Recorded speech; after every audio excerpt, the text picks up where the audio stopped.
The complex restraining apparatus held Rey upright against an angled platform in the cell. She woke slowly. Disoriented, at first she thought she was alone. Her oversight was understandable, since the other person in the holding area did not move, did not make a sound, and at times scarcely seemed to breathe. Though startled by his unsettlingly silent presence, she took a moment to take stock of her surroundings. They were as different as could be imagined from her previous ones. The last thing she remembered was the confrontation in the forest on Takodana, the sounds of battle and sending away the droid BB-8. That, and then the mind probe. The pain, her efforts to shut it out, and the contemptuous ease with which her mental defenses had been brushed aside.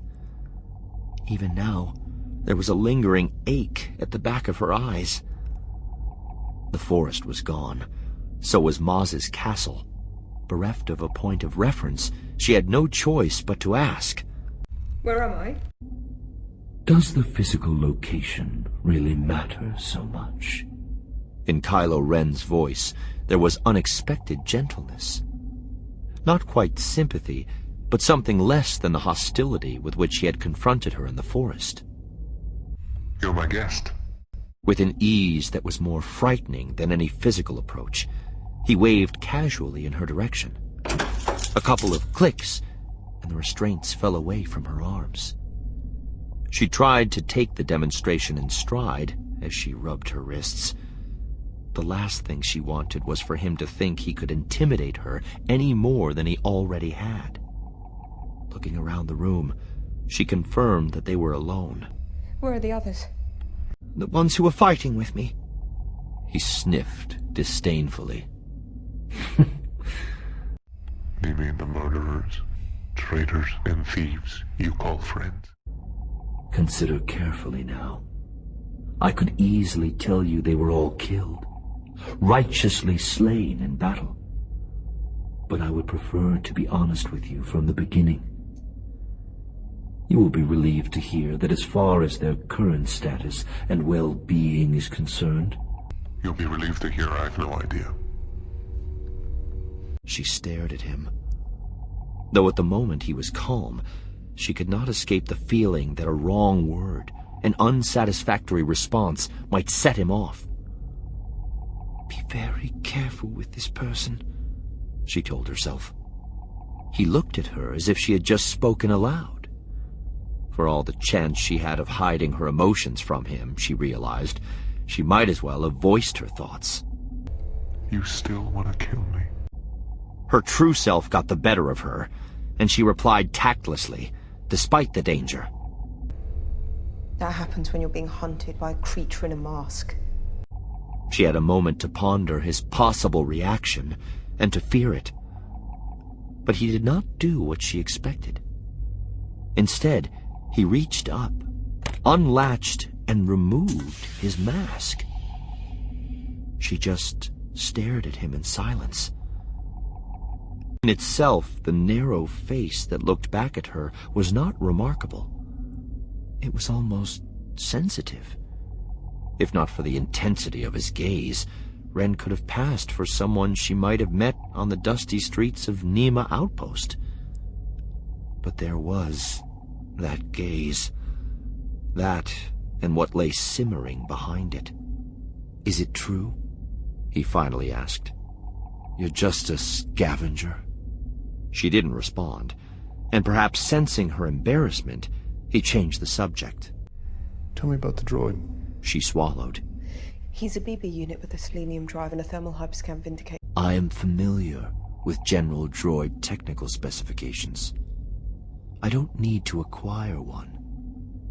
What I want is located in its memory. It's carrying a section of a navigational chart, and we have the rest. Recovered from the archives of the Empire, but we need the last piece, and somehow you convinced the droid to show it to you. You. A simple, solitary... scavenger. How is that? She looked away. How did he know that? by the same means he had used to learn everything else? "I know you've seen the map," he repeated. "It's what I need. At the moment, it is all that I need." When she maintained her silence, he almost sighed. You know I can take whatever I want. Her muscles tightened. "Then you don't need me to tell you anything." "True." He rose, resigned. "I would have preferred to avoid this. Despite what you may believe, it gives me no pleasure. I will go as easily as possible. But I will take what I need." She knew that trying to resist him physically would not only be useless, but would likely result in unpleasantness of a kind she preferred not to imagine. So she remained motionless and silent, her arms at her sides, as his hand rose toward her face. He touched her again, as he had in the forest on Takodana, and hesitated. What was that? Something there. Something unexpected.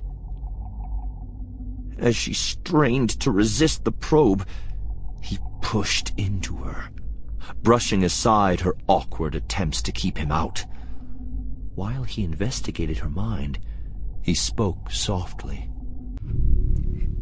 "You're so lonely," he murmured, as he searched for what he needed.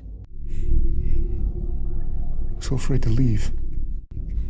A thin smile crossed his face. At night, desperate to sleep. You imagine an ocean. I see it. I see the island." Tears were streaming down her face from the effort she was making to withstand him. Increasingly desperate, she did try to strike out, but just as on Takodana, her body refused to respond.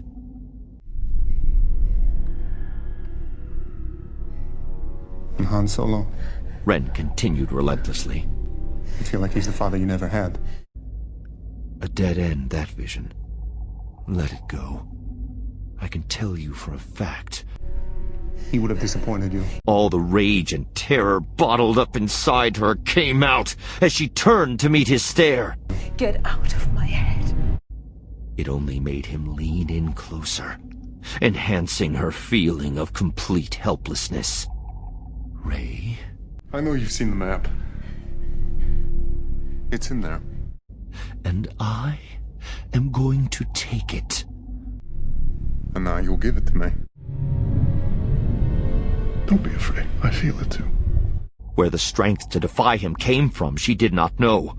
But if anything, her voice grew a little stronger. I'm not giving you anything. His response reflected his unconcern. We'll see. Narrowing his gaze and his focus, he locked eyes with her. She met his stare without trying to look away. She should have looked away. It would have been the rational thing to do, the sane thing to do. Instead, she just glared, trying not to flinch, not to blink. Ah, he thought to himself. Something there of interest. Not the image of the map. That would take another moment. But definitely something worth investigating. He shifted his perception toward it, seeking to identify, to analyze, to... The barrier he encountered stopped him cold.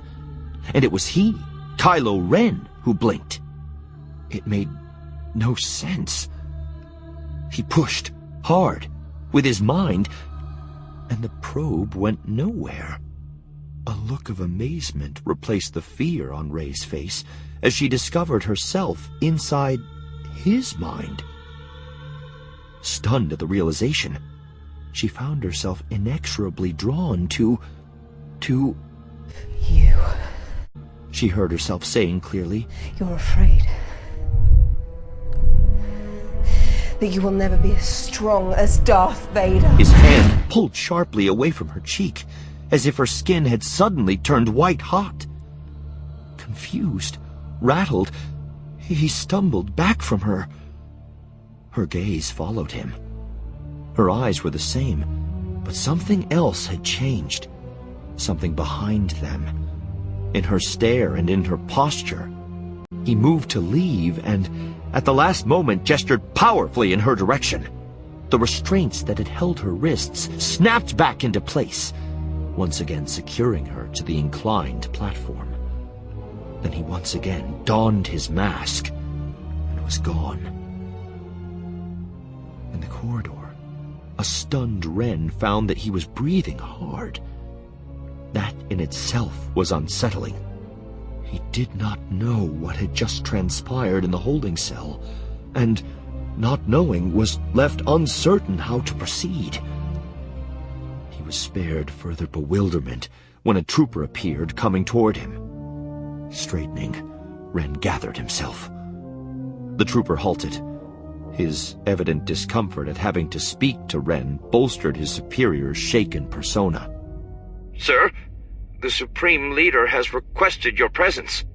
Ren nodded and headed off in the necessary direction, accompanied by the trooper. The latter did not pay any attention when the tall figure he was escorting looked back over his shoulder.